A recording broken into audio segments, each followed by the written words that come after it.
Law generally दो बड़े parts में डिवाइडेड है, क्रिमिनल लॉ और सिविल लॉ। क्रिमिनल लॉ जो क्राइम्स अगेंस्ट सोसाइटी हों जैसे murder, theft, cheating. Civil law जो डिस्प्यूट्स बिटवीन इंडिविजुअल्स हों जैसे दो लोगों के बीच में या कुछ लोगों के बीच में कॉन्ट्रैक्ट डिस्प्यूट्स या प्रॉपर्टी फाइट्स। इसी में टॉर्ट्स भी आते हैं। समझो, जैसे कोई एक सर्कल है सिविल लॉ का, उसमें अकॉर्डिंग टू टाइम जैसे जैसे सोसाइटी की नीड्स थी, कुछ डिस्प्यूट्स को कॉन्ट्रैक्ट्स डिस्प्यूट का नाम दे दिया और उसके लिए कॉन्ट्रैक्ट एक्ट बना दिया, और कुछ को प्रॉपर्टी डिस्प्यूट्स बता दिया और प्रॉपर्टी रिलेटेड एक्ट्स में डाल दिया। और कुछ आज भी अनकोडिफाइड सिविल रॉन्ग्स हैं जो सिविल लॉ में आते हैं, और वो सिविल लॉ के सर्कल में भी आते हुए कॉन्ट्रैक्ट्स से अलग होते हैं। क्यों? कॉन्ट्रैक्ट्स भी सिविल लॉ में आता है, पर उसको एक रूप दे दिया गया है कॉन्ट्रैक्ट्स डिस्प्यूट्स का, तो इसीलिए वो टोर्ट से अलग हो जाते हैं। अब समझते हैं टोर्ट वर्ड का मतलब। एक्चुअली टोर्ट एक लैटिन वर्ड टोटम से आया है, जिसका मतलब होता है ट्विस्टेड और क्रुक्ड, मतलब जो सीधा ना हो, ट्विस्टेड हो। और इंग्लिश में इसके लिए एक इक्विवेलेंट टर्म है रॉन्ग। अब लॉ ऑफ टोर्ट्स का मीनिंग देखते हैं सिंपल वर्ड्स में। लॉ ऑफ टोर्ट्स एक ऐसी ब्रांच ऑफ सिविल लॉ है जो डील करती है रॉन्गफुल एक्ट्स या ओमिशन से, जिससे किसी के लीगल राइट का वोलेशन हो जाए और लॉ उसे कंपनसेशन का राइट देता है। जैसा कि फेमस जूरिस्ट सेलमंड मेंशन करते हैं, a tort is a civil wrong for which the remedy is a common law action for unliquidated damages which is not exclusively breach of contract और breach of trust. मतलब tort एक ऐसा civil wrong है जो ना breach of contract है और ना ब्रीच ऑफ ट्रस्ट है, जो आपको पहले ही समझा दिया मैंने। और इसके लिए जो रेमेडी अराइज होगी वो अनलिक्विडेटेड डैमेजेस की होगी, मतलब कि वो प्री डिटरमाइंड नहीं होगी। वो कोर्ट्स जनरली डिसाइड करेंगी कि आपको कंपनसेशन कितनी मिलनी चाहिए आपके लीगल राइट वोलेशन के लिए। अब चलते हैं इसके एसेंशियल्स पर। अगर लॉ ऑफ टोर्ट के अंदर टोर्ट कोई हमारे साथ कमिट करे, कैसे पता लगेगा कि हमारे साथ टोर्ट हुआ है, हम लॉ ऑफ टोर्ट के अंदर जा सकते हैं? उसके लिए 3 एसेंशियल्स प्रेजेंट होने चाहिए। पहला कि रॉन्गफुल एक्ट या ओमिशन हुआ होना चाहिए। रॉन्गफुल एक्ट यानी कि कुछ गलत एक्ट आपके अगेंस्ट हुई होनी चाहिए, या ओमिशन जो करना जरूरी था वो आपके प्रति, आपके अगेंस्ट नहीं किया गया, ओमिट किया गया। इसके बाद सेकंड एसेंशियल, लीगल डैमेज। जो रॉन्गफुल एक्ट या ओमिशन हुआ है उससे आपको लीगल डैमेज होना चाहिए।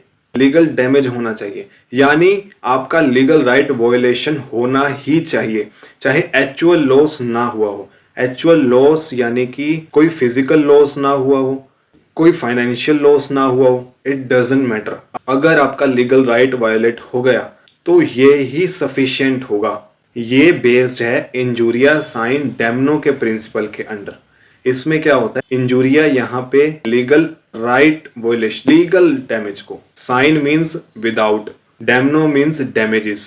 डैमेजेस यहाँ पे बताता है एक्चुअल लॉस को, जैसे कि फाइनेंशियल लॉस या बॉडीली इंजरी। कंबाइनली इसका मतलब हुआ लीगल डैमेज हुआ आपको विदाउट एक्चुअल डैमेज, और यही लॉ ऑफ टॉर्ट्स में सफिशिएंट होता है।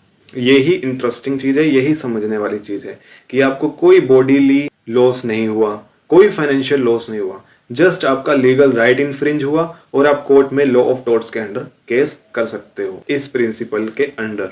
जैसे कि हमारे पास केस लॉ भी है एशबे वर्सेस वाइट का। इसमें जो पर्सन वोट देने जा रहा था उसको वोट देने के लिए रोक दिया गया और वो वोट नहीं डाल पाया, जिससे उसको कोई फाइनेंशियल लॉस या बॉडीली इंजरी तो हुई नहीं, बॉडीली लॉस तो हुआ ही नहीं, बस उसका लीगल राइट इन्फ्रिंज हो गया, उसको वोट नहीं डालने दी गई जो उसका लीगल राइट था। यही बेस बन गया है, यही सफिशिएंट हो गया लॉ ऑफ टॉर्ट्स में। अब जो तीसरा एसेंशियल हमें चाहिए होगा वो होगा लीगल रेमेडी, विच मीन्स कि रॉन्गफुल एक्ट या ओमिशन हो गया जिससे कि आपका लीगल राइट भी इन्फ्रिंज हो गया, और उससे राइज क्या हुआ, अनलिक्विडेटेड डैमेजेस का आपका राइट, जो कि प्री डिटरमाइंड डैमेजेस नहीं थे। क्योंकि कई बार क्या होता है कि आपने किसी से कॉन्ट्रैक्ट किया होता है कि अगर आपने कॉन्ट्रैक्ट तोड़ा या कॉन्ट्रैक्ट में ये किया गया प्रॉमिस टूटा तो आप मुझे इतनी कंपनसेशन दोगे एक्सेट्रा। तो वो ऐसा ना हो, बल्कि ऐसा हो जो अनलिक्विडेटेड हो, प्री डिटरमाइंड ना हो, जिसको डिटरमाइन जनरली कोर्ट करेगा कि आपको कितनी कंपनसेशन इस एक्ट के लिए, इस लीगल राइट इन्फ्रिंजमेंट के लिए जो आपका हुआ उसके लिए दी जानी चाहिए। ये बेस्ड है ओबी जस इबी रेमेडियम के प्रिंसिपल के ऊपर, जो टोर्ट लॉ का एक तरह से बेसिक भी है कि जहां जहां पे किसी का राइट राइज करेगा वहां वहां पे कोई ना कोई उसकी रेमेडी भी होगी। Where there is right there is remedy, और टोर्ट लॉ में ये रेमेडी अनलिक्विडेटेड डैमेजेस की ही होगी, जो फेमस ज्यूरिस्ट सेलमंड की डेफिनेशन से भी क्लियर होता है। तो हमने देखा कि सिविल लॉ में कॉन्ट्रैक्ट ब्रीच ऑफ ट्रस्ट भी सिविल लॉ के अंडर ही आता है, पर टोर्ट से अलग है। फिर हमने देखा कि टोर्ट एक लैटिन टर्म टोर्टम से आया है। फिर हमने देखा टोर्ट का मीनिंग क्या होता है कि ये एक सिविल रॉन्ग ही है, पर ब्रीच ऑफ कॉन्ट्रैक्ट को अच्छे से एक्सप्लेन करने के लिए हमें ये डेफिनेशन में डालना ही पड़ेगा कि ये ब्रीच ऑफ ट्रस्ट और ब्रीच ऑफ कॉन्ट्रैक्ट से अलग है, सिविल रॉन्ग होते हुए भी। वो भी सिविल रॉन्ग है, ये भी सिविल रॉन्ग है, पर ये एक दूसरे से अलग है। और टोर्ट के लिए हमेशा अनलिक्विडेटेड डैमेजेस की रेमेडी होगी जनरली। फिर हमने इसके कुछ एसेंशियल्स देखे कि अगर कोई टोर्ट कमिट करेगा तो उसमें 3 एसेंशियल्स होंगे। कोई रॉन्गफुल एक्ट या ओमिशन करेगा जिससे किसी का लीगल राइट इन्फ्रिंज होगा और उससे अनलिक्विडेटेड डैमेजेस की रेमेडी राइज करेगी।